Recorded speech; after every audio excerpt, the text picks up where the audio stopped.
আসসালামু আলাইকুম, আমন্ত্রণ বাংলাদেশের সংবাদে। আপনাদের সাথে রয়েছে আমরা দুজন, আমি নাদিরা আশরাফ এবং আমি রেজওয়ান এলফিজ। শুরুতে উজালা পেজ সংবাদ শিরোনাম। জাতীয় নির্বাচনের জন্য ইশতেহার তৈরি শুরু করেছে আওয়ামী লীগ, জানিয়েছেন প্রধানমন্ত্রী। নেতাকর্মীদের এখনই নির্বাচনের প্রস্তুতি নেওয়ার আহ্বান। গণতন্ত্র ফিরিয়ে আনতে শেষ পর্যন্ত লড়বে বিএনপি, জানিয়েছেন মির্জা ফখরুল। আগেই সরকার ঠিক করে রেখেছে কারা যাচ্ছে ইসিতে, অভিযোগ নেতাদের। 8 দিনের রিমান্ডে গুলশান হামলার অন্যতম মাস্টার মাইন্ড রাজীব গান্ধী। জঙ্গি অর্থ নির্মূলে ইসলামী ব্যাংকের সংস্কার যথেষ্ট নয়, মন্তব্য বিশিষ্টজনদের। জ্বালানি তেলের দাম এখন কমছে না, জানালেন প্রতিমন্ত্রী। বিনিয়োগ ও মূল্যস্ফীতিতে নেতিবাচক প্রভাবের সংখ্যায় অর্থনীতিবিদরা। তীব্র শীতে কাঁপছে উত্তরের জনতা, জনজীবন বিপর্যস্ত। মাঘ মাস জুড়ে থেমে থেমে চলবে শৈত্যপ্রবাহ, জানিয়েছেন আবহাওয়াবিদরা। দেখছিলেন উজালা পেজ সংবাদ শিরোনাম।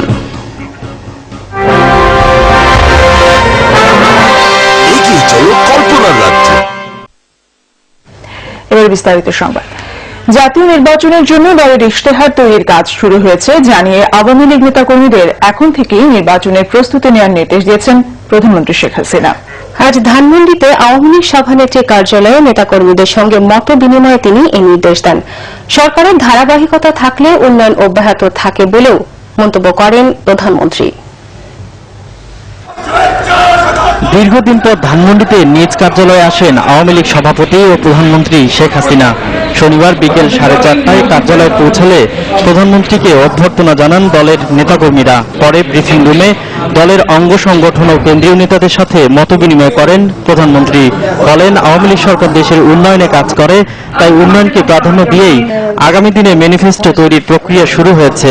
2014-তে সামাজিক নির্বাচন ইস্তার সে কাজও কিন্তু এই 3 বছরে, আমরা যদি 3 বছর পূর্তি হলো, এই 3 বছরে আমরা কিন্তু সে কাজগুলিও অনেক ক্ষেত্রে আমরা যা বলেছি তার থেকে বেশি করেছি। এখন আবার সামনে ইলেকশন, আমাদের আগামী ম্যানিফেস্টো আমরা কি করব সেগুলি আমাদের এখনই চিন্তা ভাবনা হচ্ছে। আমাদের যখন উপদেষ্টা পরিষদরা ইতিমধ্যে বলে দিয়েছি, আমরা অনেকগুলি কাজ এগিয়ে নিয়ে যাচ্ছি। বিএনপি সহ বিভিন্ন সরকারের সময় দেশ পিছিয়ে ছিল উল্লেখ করে প্রধানমন্ত্রী বলেন, আওয়ামী লীগ সেই অবস্থা থেকে উন্নয়নের পথে এনেছে বাংলাদেশকে। কল্যাণে কাজ করছি, কাজ করব, এই চিন্তাটা যদি মাথায় থাকে এবং আমি যা কিছু করবো এটা আমার জন্য না, আমার দেশের জন্য, মানুষের জন্য, এই নীতিটা যদি ঠিক থাকে তাহলে কিন্তু যে কোনো চড়াই উতরাই পার হয়ে আমি মনে করি যে কাজগুলি করা যায় এবং যে কোনো অর্জন করা যেতে পারে। কাজে সেটা চিন্তা করেই কিন্তু কাজ করা। আজকে আমরা এটা করতে পারছি একটাই কথা, যে আমি তো আমার নিজের কথা কখনো চিন্তা করিনি যে আমাদের কি হলো না হলো। উন্নয়ন অব্যাহত রাখতে নেতাকর্মীদের ঐক্যবদ্ধ থেকে কাজ করার পরামর্শ দেন প্রধানমন্ত্রী শেখ হাসিনা। সৈয়দ আব্দুল মুহিত, বাংলা ভিশন, ঢাকা। এদিকে ওয়ার্ল্ড ইকোনমিক ফোরামের 47তম বার্ষিক সম্মেলনে যোগ দিতে রবিবার 5 দিন সফরে সুইজারল্যান্ড যাচ্ছেন প্রধানমন্ত্রী শেখ হাসিনা। এতিহাদ এয়ারলাইন্সের একটি ফ্লাইটে রবিবার রাতে ঢাকা ছেড়ে যাওয়ার কথা রয়েছে তার। শনিবার এক সংবাদ সম্মেলনে একথা জানান পররাষ্ট্রমন্ত্রী A.H. মাহমুদ আলী। মন্ত্রী জানান, এবারই প্রথম বাংলাদেশের কোন নির্বাচিত সরকার প্রধানকে এই সম্মানজনক সম্মেলনে অংশ নেওয়ার আমন্ত্রণ জানানো হয়েছে। তার আশা, প্রধানমন্ত্রীর এই সফর বিশ্বে বাংলাদেশকে একটি আধুনিক, উদার, গণতান্ত্রিক ও দায়িত্বশীল রাষ্ট্র হিসেবে আরও একবার তুলে ধরার সুযোগ তৈরি হবে। এছাড়া বিশ্বের শীর্ষ বহুজাতিক কোম্পানি, ব্যবসায়ী ও বিনিয়োগকারীদের বাংলাদেশে বিনিয়োগে উদ্বুদ্ধ করতেও বিশেষ ভূমিকা রাখবে। রোহিঙ্গা সমস্যা সমাধানে কাজ চলছে, তাই ধৈর্য ধরার আহ্বান জানান মন্ত্রী। প্রধানমন্ত্রীর ভারত সফর গুরুত্বপূর্ণ ও স্পর্শকাতর, তাই এ সফরের দিনক্ষণ যথাসময়ে প্রকাশ করা হবে বলেও জানান পররাষ্ট্রমন্ত্রী A.H. মাহমুদ আলী। বিএনপি মহাসচিব মির্জা ফখরুল ইসলাম আলমগীর বলেছেন, গণতন্ত্র ফিরিয়ে আনতে শেষ পর্যন্ত লড়ে যাবে তার দল। শনিবার ইঞ্জিনিয়ার্স ইনস্টিটিউশনে জ্যোতির্ময় জিয়া এবং কালো মেঘের দল বইয়ের প্রকাশনা অনুষ্ঠানে মির্জা ফখরুল বলেন, সময় সুযোগ মতো আবারও রাজপথে নামবে বিএনপি। মহাসচিব বলেন, বিএনপিকে লড়াই করতে হচ্ছে একটি ফ্যাসিস্ট সরকারের বিরুদ্ধে। তার অভিযোগ, বিএনপি নেতাকর্মীদের অহেতুক মামলা দিয়ে হয়রানি করা হচ্ছে, এমনকি দলের শীর্ষ পর্যায়ের নেতাদেরও মিথ্যা মামলায় আদালতে হাজিরা দিতে হচ্ছে। এত কিছুর পরও একজন নেতাকর্মীকেও দল থেকে বিচ্যুত করা যায়নি, এটি বিএনপির সফলতা। আন্দোলন করতে তো রাজপথে আসতেই হবে, আমরা রাজপথে আসছি। আমরা প্রতিবার রাজপথে আসছি সময় মতো সুযোগ মতো আমরা অবশ্যই আবারও রাজপথে আসবো। একটা কথা খুব পরিষ্কার করে বলতে পারি, we are committed, will fight to the last. আমরা গণতন্ত্রকে ফিরিয়ে আনবার জন্য, জয় রহমানের আদর্শকে বাস্তবায়িত করবার জন্য আমাদের জীবন শেষ রক্তবিন্দু দিয়ে হলেও আমরা সেই সংগ্রাম করবো, লড়াই করবো। অর্থেই নির্বাচন কমিশন গঠন নিয়ে আওয়ামী লীগের প্রস্তাব জনগণের সঙ্গে তামাশা ছাড়া কিছুই নয় বলে মনে করছেন বিএনপির ভাইস চেয়ারম্যান মেজর অবসরপ্রাপ্ত হাফিজউদ্দিন আহমেদ। বলেন, আগে থেকেই সরকার ঠিক করে রেখেছে কারা যাচ্ছেন কমিশনে। আর এক নেতা খন্দকার মাহবুব হোসেন বলেন, নির্বাচন কমিশন শক্তিশালী হলেও সরকার প্রধান না চাইলে জনগণ তাদের ভোটাধিকার দিতে পারবেন না। নির্বাচন কমিশন পুনর্গঠন নিয়ে রাজনৈতিক দলগুলোর সাথে রাষ্ট্রপতির ধারাবাহিক আলোচনার অংশ হিসেবে বুধবার 4 দফা প্রস্তাবনা দেয় আওয়ামী লীগ। এবছর সম্ভব না হলেও ইসি গঠনে আইন করা ও আগামী নির্বাচনে ইলেকট্রনিক ভোটিং মেশিন ইভিএম ব্যবহারের প্রস্তাবনা আসে সরকারি দল থেকে। আওয়ামী লীগের এসব প্রস্তাবনাকে লোক দেখানো এবং ক্ষমতা স্থায়ী করার অপকৌশল হিসেবে দেখছেন বিএনপি নেতারা। এগুলো সবগুলোই কেবলমাত্র লোক দেখানো তৎপরতা, আইওয়াশ। কাকে প্রধান নির্বাচন কমিশনার বা নির্বাচন কমিশনার বানানো হবে সেটি আওয়ামী লীগ বছরখানেক আগেই ঠিক করে রেখেছে। বর্তমান নির্বাচন কমিশন যেরকম, এ ধরনের একটি নির্বাচন কমিশন আমরা পেতে যাচ্ছি কারচুপিকে দ্রুত করার জন্য।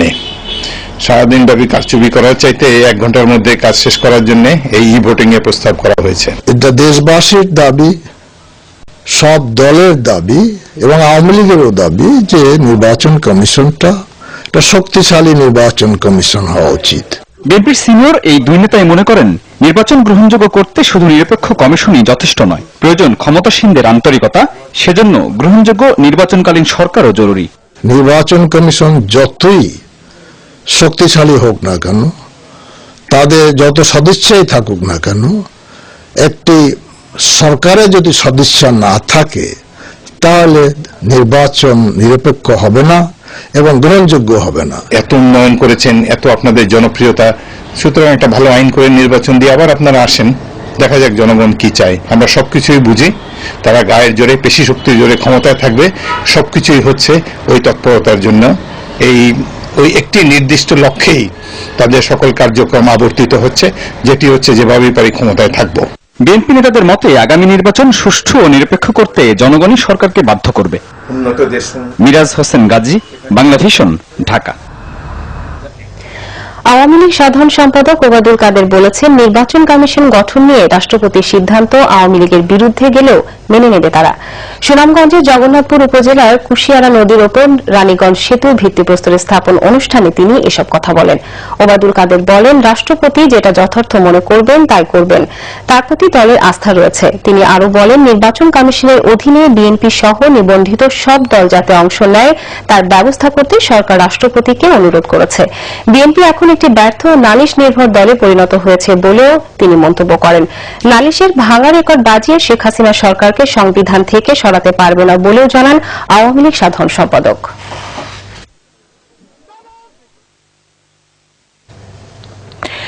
পাকড়াও করা হয়েছে গুলশানের হোলি আর্টিজানে হামলার অন্যতম মাস্টার মাইন্ড জাহাঙ্গীর আলমকে। আদালতের নির্দেশে তাকে 8 দিনের রিমান্ডেও নেওয়া হয়েছে। বিদেশি হত্যা ও দেশের বিভিন্ন জায়গায় 22টি হত্যায় এই জঙ্গি জড়িত বলে জানায় কাউন্টার টেরোরিজম ইউনিট। এদিকে ধৈর্যের সঙ্গে জঙ্গিবাদ মোকাবিলা করা হচ্ছে বলে জানিয়েছেন স্বরাষ্ট্রমন্ত্রী। 2016 সালের 1 জুলাই গুলশানের হোলি আর্টিজানে ঘটে বাংলাদেশের সবচেয়ে বড় জঙ্গি হামলা। এতে নিহত হয় বেশ কয়েক বিদেশি সহ আইনশৃঙ্খলা বাহিনীর সদস্যরাও। পরবর্তীতে আইনশৃঙ্খলা বাহিনীর সদস্যদের হাতে আটকের পাশাপাশি বন্দুকযুদ্ধে নিহত হয় বেশ কয়েক জঙ্গি। শনিবার দুপুরে ডিএমপি মিডিয়া সেন্টারের সংবাদ সম্মেলনে কাউন্টার টেরোরিজম ইউনিটের প্রধান মনিরুল ইসলাম বলেন, বসুন্ধরার একটি বাসায় বসে গুলশানের হোলি আর্টিজানে হামলার পরিকল্পনা করে রাজীব গান্ধী। পরে পরিবার নিয়ে চলে যায় আত্মগোপনে। বিভিন্ন তথ্যের ভিত্তিতে শুক্রবার রাতে টাঙ্গাইল থেকে আটক করা হয় রাজীব গান্ধীকে। রিমান্ডে তার কাছ থেকে আরো তথ্য পাওয়ার আশা পুলিশের। মোস্ট ওয়ান্টেড মোহাম্মদ জাহাঙ্গীর আলম ওরফে রাজীব গান্ধীকে গতকাল রাতে টাঙ্গাইলের এলেঙ্গা বাস স্ট্যান্ড এলাকা থেকে গোপন সংবাদের ভিত্তিতে ওতপেতে থেকে আমাদের কাউন্টার টেরোরিজমের সদস্যরা গ্রেপ্তার করেছে। তার যে রোল, সেই রোল ছাড়াও আরো 22-23টি ঘটনার কথা ইতোমধ্যে সে স্বীকার করেছে, যেগুলো উত্তরবঙ্গের বিভিন্ন জায়গায় সংগঠিত হয়েছিল। আমাদের জানা মতে আরো অন্তত 3 জন রয়েছে যাদেরকে এখন পর্যন্ত গ্রেপ্তার করা সম্ভব হয়নি। এবং জানলাম তার এদিকে সকালে রামকৃষ্ণ মিশনে এক অনুষ্ঠানে স্বরাষ্ট্রমন্ত্রী বলেন, জঙ্গি বিষয়ে মানুষ এখন অনেক সচেতন। জঙ্গিবাদ অর্থায়ন যারা করছেন তাদেরকে আমরা জঙ্গিদের যেভাবে আমরা মোকাবেলা করছি তাদেরকেও আমরা সেইভাবেই ধরছি, শনাক্ত করছি, আমরা সবকিছুই মোকাবেলা করছি চরম ধৈর্যের সঙ্গে। নতুন করে সাম্প্রদায়িকতা মাথাচাড়া দেওয়ার কোনো শঙ্কা নেই বলেও দাবি স্বরাষ্ট্রমন্ত্রীর। আমি মনে করি রিয়াদ তালুকদার, বাংলা ভিশন, ঢাকা। শেষ করছি আপনাদের। এদিকে বিশিষ্টজনেরা বলছেন, জামায়াতকে নিষিদ্ধ না করে শুধু ইসলামী ব্যাংকের সংস্কারের জঙ্গিবাদ শতভাগ নির্মূল অসম্ভব। তারা বলেন, ইসলামী ব্যাংকের পাশাপাশি ইসলামী নামধারী অন্য ব্যাংকগুলোর বিরুদ্ধেও ব্যবস্থা নেওয়া জরুরি। রিজিওনাল এন্টি টেররিস্ট রিসার্চ ইনস্টিটিউটের গোলটেবিল বৈঠকে আলোচকরা এসব কথা বলেন। এবার পরিচালকদের মধ্যে জঙ্গিবাদ ও ব্যাংকিং খাতের সংস্কার শীর্ষক গোলটেবিল বৈঠকে আলোচকরা ইসলামী ব্যাংকের সংস্কারে নেওয়া উদ্যোগকে সাহসী পদক্ষেপ বলে প্রশংসা করেন। বলেন, বিভিন্ন জঙ্গি গোষ্ঠীর পৃষ্ঠপোষকতা করে আসছিল ইসলামী ব্যাংক। দেরিতে হলেও ব্যাংকটিতে সরকারের হস্তক্ষেপে সন্তুষ্ট তারা। ইসলামী ব্যাংক হচ্ছে জামাতের প্রতিষ্ঠান। আপনি জামাত ইসলামীকে আমরা যদি বলি এখন সরকার নিষিদ্ধ না করে, আচ্ছা আমাদের কিছু পছন্দের লোককে আমির বানিয়ে দেই, তাদের নায়েবে আমির বানিয়ে দেই, সেক্রেটারি বানিয়ে দেই, তো জামাত ইসলামী কি মুক্তিযুদ্ধের পক্ষের একটা দল হয়ে যাবে? আজকে একটা বেকায়দা অবস্থা পড়েছে কৌশলগত কারণে। জামাত এখন এই সংস্কারগুলো মেনে নিচ্ছে, চুপচাপ আছে। বাংলাদেশে এখনো সেই জামায়াতের যে অর্থ সাম্রাজ্য অনেকটা অটুটি আছে, সেখানে যদি পূর্ণ নিয়ন্ত্রণ বাংলাদেশ সরকারের, রাষ্ট্রের, বাংলাদেশ ব্যাংকের আরোপিত না হয়, তাহলে তাদের ষড়যন্ত্র চলতেই থাকবে। সুতরাং এখনই সময় এই নিয়ন্ত্রণ আরো শক্তভাবে আরোপ করবার জন্য। বিভিন্ন আরবি শব্দ দিয়ে ইসলামী ব্যাংকের ব্যবসাকে ফটকাবাজি বলেও মন্তব্য করেন আলোচকরা। তাই এই ব্যাংকে মৌলিক পরিবর্তনের তাগিদ তাদের। ইসলামের নাম নিয়ে বাংলাদেশের যেসব ব্যাংক চলছে, সেটা ইসলামী ব্যাংক হোক, শাহজালাল ব্যাংক হোক, এই আপনার স্ট্যান্ডার্ড চার্টার্ড ইসলামিক শাখা হোক, সবগুলোর ক্ষেত্রে আমার মনে হয় এটা একটা স্টেপ নেওয়া উচিত। ধর্মকে রাজনীতির সাথে সম্পৃক্ত করা হয়েছে। মৌলবাদী রাজনৈতিক দলগুলোকে, ধর্মকে ব্যবহার করছে জনগণকে বিভ্রান্ত করার জন্য। যারা তথাকথিত বলছেন যে আমরা সেকুলার রাজনীতি করি, তারা ওই ধর্মের প্রতিযোগিতার সাথে প্রতিযোগিতা করছেন। সেজন্য আমি মনে করি জঙ্গিবাদ বন্ধ করতে হলে প্রথমে যেটি প্রয়োজন, রাজনীতিকে ধর্ম থেকে আলাদা করতে হবে এবং ধর্মীয় রাজনীতি অবশ্যই নিষিদ্ধ করতে হবে। ইসলামী ব্যাংকে কর্মরতদের চাকরিচ্যুত না করে মৌলিক পরিবর্তন সম্ভব বলেও মত দিয়েছেন কেউ কেউ। ব্যাংকটির লাভের টাকা জনকল্যাণে ব্যয় নিশ্চিত করার পরামর্শ দিয়েছেন গোলটেবিল বৈঠকের বিশিষ্টজনেরা। এই ব্যাংকের সঙ্গে মাহফুজুর রহমান, বাংলা ভিশন, ঢাকা। বাংলাদেশে গুম, বিচার বহির্ভূত হত্যা, বিরোধী মত দমন সহ বিভিন্ন বিষয়ে বৃহস্পতিবার যুক্তরাষ্ট্রভিত্তিক হিউম্যান রাইটস ওয়াচের দেয়া প্রতিবেদনকে সঠিক বলে মনে করেন মানবাধিকার কর্মী ও রাজনীতিকরা। দেশে গণতন্ত্র না থাকায় এমন পরিস্থিতি তৈরি হয়েছে বলে মত তাদের। গুম, বিচার বহির্ভূত হত্যা তদন্তে বিচার বিভাগীয় কমিশন গঠনের দাবিও জানান তারা। বৃহস্পতিবার বৈশ্বিক মানবাধিকার প্রতিবেদন প্রকাশ করে যুক্তরাষ্ট্রভিত্তিক হিউম্যান রাইটস ওয়াচ। প্রতিবেদনে বাংলাদেশে নির্বিচারে গ্রেপ্তার, গুম, বিচার বহির্ভূত হত্যা, মত প্রকাশের স্বাধীনতায় হস্তক্ষেপের অভিযোগ তুলে সরকারের কঠোর সমালোচনা করা হয়েছে। বেসামরিক লোকজন এবং বিরোধী পক্ষের লোকজনের উপর অত্যাচার, নির্যাতন চালানোর কথাও উঠে এসেছে ওই প্রতিবেদনে।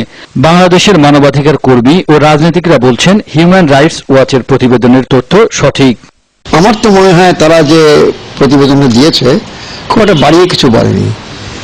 আসলে তো দেশে গণতন্ত্র নাই, নির্বাচন তো একেবারে নির্বাসিত হয়ে গেছে। তারপরে ধরেন বিচার বহির্ভূত হত্যাকাণ্ড যেভাবে চলছে, খুনাখুনি, বিরোধীদের উপর নিপীড়ন, মামলা, হামলা। অনেক ক্ষেত্রে আইন শৃঙ্খলা রক্ষাকারী বাহিনী অনেক বিরোধী দলের নেতাকর্মীকে ধরে পায়ে গুলি করেছে। এটি বেশ কিছু ঘটনা আমাদেরও পর্যবেক্ষণে এসছে। আসলে এই বিষয়গুলি এক ধরনের ভয়ার্থ পরিবেশ তৈরি করছে সমাজে। ফলে সমাজের স্বাভাবিক যে অন্যায়ের বিরুদ্ধে প্রতিবাদ বা প্রতিরোধ, সেটা কিন্তু ভেঙে পড়ছে। প্রতিবেদনের তথ্যগুলো আমলে নিয়ে প্রতিটি ঘটনায় সরকারের যথাযথ মনোযোগ দেওয়া উচিত বলে মন্তব্য করেন তারা। গেল বেশ কয়েক বছর ধরে একের পর এক গুমের ঘটনা ঘটলেও আমাদের প্রধান দাবি ছিল যে বিচার বিভাগীয় একটা তদন্ত কমিশন গঠন করা হোক। আমরা কিন্তু সেটার কোনো লক্ষণ দেখছি না। সরকারের গুরুত্বপূর্ণ ব্যক্তিরা এই এনফোর্স ডিসঅ্যাপিয়ারেন্স নিয়ে হাস্যরহস্যমূলক কথাবার্তাও বলছেন।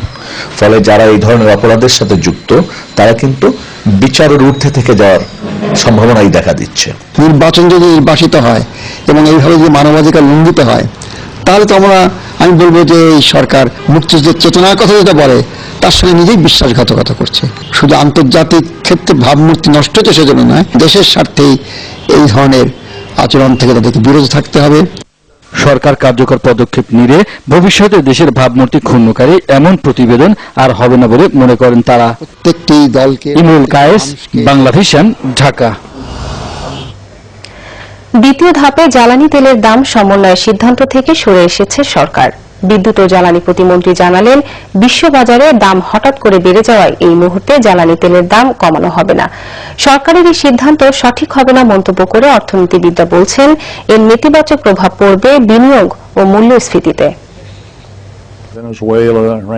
আন্তর্জাতিক বাজারে জ্বালানি তেলের দাম অব্যাহতভাবে কমতে থাকায় গেল বছরের মধ্যভাগে প্রথম ধাপে দেশের বাজারে কেরোসিন, ডিজেল সহ তেলের দাম কমায় সরকার। কথা ছিল নতুন বছরের শুরুতেই দ্বিতীয় ধাপে আবারও কমানো হবে তেলের দাম, কিন্তু সেই অবস্থান থেকে সরে এসেছে সরকার। আমাদের চিন্তা ভাবনা ছিল তেলের দাম কমানো, সেটা সরকার এই মুহূর্তে আবার স্থগিত করেছেন। ওয়ার্ল্ড মার্কেটের দাম বেড়ে গেছে অনেকখানি, $32 ছিল $52 হয়ে গেছে, অনেকখানি জাম্প করছে। বিশ্ব ব্যাংক বলতেছেন যে এই বছরে আরো দাম বাড়তে পারে। ওইটা দেখার জন্য, বিকজ আমাদের এরকম কোনো মেকানিজম নাই যে তেলের দামের সাথে সাথে প্রাইস সবসময় অটোমেটিকলি অ্যাডজাস্টমেন্ট হবে। এই জায়গাটায় যেতে আমরা যে ফাইন্যান্সিয়াল সেক্টরটা আছে বা আমাদের বিপিসি বা যে ধরনের ক্যাপাসিটি আছে, এটা যেতে বিপিসির আরো 5-7 বছর লেগে যাবে। অর্থনীতিবিদরা বলছেন, সরকারের সিদ্ধান্ত অর্থনীতির গতিকে কিছুটা হলেও বাধাগ্রস্ত করবে। কয়েক ডলার মাত্র বেড়েছে এবং এটা কিন্তু আসলে কোনো যুক্তি না, তার কারণ তেলের দাম এমনিতে ফ্লাকচুয়েট করে, কিন্তু বিশ্ববাজারে যখন তেলের দাম এত কমে গেল, মানে সেই অর্থে একটা সুযোগ নেওয়া উচিত ছিল বাংলাদেশের অর্থনীতির জন্য। এটা আসলে অর্থনীতির স্বার্থে, আসলে জনগণের স্বার্থেই আসলে তেলের দামটা কমানো দরকার। বিদেশি বিনিয়োগকারী তারা সবসময় চান যে জ্বালানি পণ্যের দামটা কম থাকুক, এবং সেই অর্থে কিন্তু একটা বড় সুযোগ এখন আমাদের হাতছাড়া হয়ে যাচ্ছে। এখন আমাদের বিনিয়োগটাকে কিন্তু আমরা জিডিপি 2% করতে পারছি না, এবং পারছি না কেন? তার কারণ ওনারা জ্বালানিটা অন্তত খুব আনইন্টারপ্টেড সাপ্লাই চান তারা, এবং তার দামটা কম চান। বর্তমান আমদানি খরচের হিসাব অনুযায়ী প্রতি লিটার ডিজেল, কেরোসিন, ফার্নেস তেলে 15 থেকে 25 টাকা এবং পেট্রোল অক্টেনে 40 টাকার মতো মুনাফা করছে বাংলাদেশ পেট্রোলিয়াম কর্পোরেশন, বিপিসি। বিশাল নাসরুল্লাহ, বাংলা ভিশন, ঢাকা। তীব্র শীতে কাঁপছে দিনাজপুর সহ উত্তরের জনপদ। জেলার আজকের সর্বনিম্ন তাপমাত্রা 5.5 ডিগ্রি সেলসিয়াস। শৈত্যপ্রবাহে বিপর্যস্ত হয়ে পড়েছে এই অঞ্চলের মানুষের স্বাভাবিক জীবনযাত্রা। বাড়ছে নিউমোনিয়া, হাঁপানি সহ বিভিন্ন রোগের প্রকোপ। কুয়াশার চাদরে মোড়া পুরো দিনাজপুর, একই অবস্থা উত্তরের সব জনপদেই। হিমালয়ের পাদদেশ থেকে বয়ে আসা মৃদু হিমেল হাওয়া আর কুয়াশায় কষ্ট বেড়েছে দিনমজুর, গরিব, অসহায় এবং ছিন্নমূল মানুষের। বিপর্যস্ত হয়ে পড়েছে স্বাভাবিক জীবনযাত্রা। বাতাসে আছে, শীতটা কেমনি কাটবে এটা আমরা চিন্তা করতেছি। শীতের জন্য সবাই খুবই কষ্ট। খুব ঠান্ডা, কঠিন শীত। 5-6 দিন 7-8 দিন হতে এরকম চলছে। হাত পা ঠান্ডা কোকড়া লেগে যাচ্ছে, কাজ করতে পারি না, কাজ না করলে আমার পেট চলে না, কি করি আমরা বাঁচি। এদিকে শীতের তীব্রতায় দেখা দিয়েছে নিউমোনিয়া, শ্বাসকষ্ট, আমাশয়, কোল্ড ডায়রিয়া, পেটের পীড়া সহ নানা রোগ। এছাড়াও তীব্র শীতে ক্ষতি হচ্ছে আলু সহ বিভিন্ন ফসলের। শীতের কারণে আলু টালু সব জ্বলে যাচ্ছে, ওষুধও কাজ করতেছে না। গত দুদিন ধরে দিনাজপুরে বাড়তে শুরু করেছে শীতের তীব্রতা। আরো কিছুদিন এই অবস্থা থাকবে বলে জানিয়েছে আবহাওয়া অফিস। মাঝারি ধরনের শৈত্যপ্রবাহটি বর্তমানে তীব্র শৈত্যপ্রবাহের রূপ নিয়েছে। গতকাল দিনাজপুরে সর্বনিম্ন তাপমাত্রা রেকর্ড করা হয়েছিল 6.5 ডিগ্রি সেলসিয়াস। আজ সর্বনিম্ন তাপমাত্রা আরো কিছুটা কমে গিয়ে 5.5 ডিগ্রি সেলসিয়াসে অবস্থান করছে। শীত নিবারণে সরকারের পাশাপাশি বিত্তবানদের সহযোগিতা চেয়েছেন দুস্থ শীতার্তরা। Bangladesh news desk. এদিকে রাজধানীতে শৈত্যপ্রবাহ না হলেও বেড়েছে শীতের তীব্রতা। আবহাওয়া অফিস জানিয়েছে, শনিবার মাঘের শুরুতেই সারা দেশে শীত বেড়েছে। মাঘ মাস জুড়ে থেমে থেমে শৈত্যপ্রবাহ চলবে বলেও জানিয়েছেন আবহাওয়াবিদরা। প্রবাদ আছে, মাঘের শীত বাঘের গায়ে। পৌষের বিদায়ে সেই আগাম বার্তাই এখন প্রকৃতিতে। হাড় কাঁপানো শীত নিয়ে হাজির হয়েছে মাঘ, তাই দেশের বেশিরভাগ এলাকায় গেল দুদিন ধরে বইছে শৈত্যপ্রবাহ। শীত বেশি উত্তর পূর্বাঞ্চলে। আবহাওয়া অফিস বলছে রংপুর বিভাগের বেশ কটি এলাকায় শৈত্যপ্রবাহ থাকলেও ঢাকায় তীব্র নয়। রাজধানীতে আগামী 24 ঘন্টা শীতের তীব্রতা থাকবে বলে জানিয়েছেন আবহাওয়াবিদ আব্দুল মান্নান। তিনি জানান, জানুয়ারি জুড়ে দফায় দফায় থাকবে শৈত্যপ্রবাহ। আমরা গতকাল আবহাওয়ার পূর্বাভাসে বলেছিলাম যে এই শৈত্যপ্রবাহ আরো বিভিন্ন জায়গায় ছড়িয়ে পড়তে পারে। গতকাল পর্যন্ত এই শৈত্যপ্রবাহটা বিশেষ করে রাজশাহী, রংপুর এবং নর্থ ওয়েস্টার্ন পার্টে কিন্তু আপনার সীমাবদ্ধ ছিল। গতকাল আমরা আমাদের পূর্বাভাসেও বলেছি, আমাদের যে অবজারভেশন ছিল সেগুলো থেকে আমরা দেখলাম যে এই শৈত্যপ্রবাহ কিন্তু সারা দেশে ছড়িয়ে পড়তে পারে। গত রাতে রাজারহাট এবং তেঁতুলিয়ায় 5 ডিগ্রি সেলসিয়াস রেকর্ড হয়েছে। আমাদের ঢাকার তাপমাত্রা একটু কম, ঢাকায় যে তাপমাত্রা রেকর্ড হয়েছে তা 11.8 ডিগ্রি। যেহেতু শৈত্যপ্রবাহের কন্ডিশন হলো 8 থেকে 10 ডিগ্রি হলো মাইল্ড কোল্ড ওয়েভ, এটা এর বাইরের তাপমাত্রা হচ্ছে বেশি তাপমাত্রা, সুতরাং ঢাকা শহরে মাইল্ড কোল্ড ওয়েভ আসছে বলে আমরা মনে করি না। এদিকে রাজধানীতে জমে উঠেছে শীত বস্ত্রের বাজার। গত 2-3 দিন ধরে বিক্রি বেড়েছে বলে জানালেন বিক্রেতারা। একটু ভালো শীত পড়ছে তো আগে থেকে বেচা কেনা বেশি। 30-40 টাকা 50,000 টাকা মতো চলেছে শীতের মধ্যে। আগের থেকে তার কম্বলের দাম বাড়ে নাই। আমরা যে দামে ব্যস্ত আছি এখন আরো কমে বেচা দিতেছে, কিলিকা শীত যাইতেছে গা। অন্যদিকে শীত জেকে বসায় ভোগান্তিতে পড়েছে রাজধানীর ছিন্নমূল মানুষ। ফুটপাতে ঠাঁই নেওয়া মানুষের সহায়তা এখনো এগিয়ে আসতে দেখা যায়নি কাউকে। সেতু আহমেদ, বাংলা ভিশন, ঢাকা।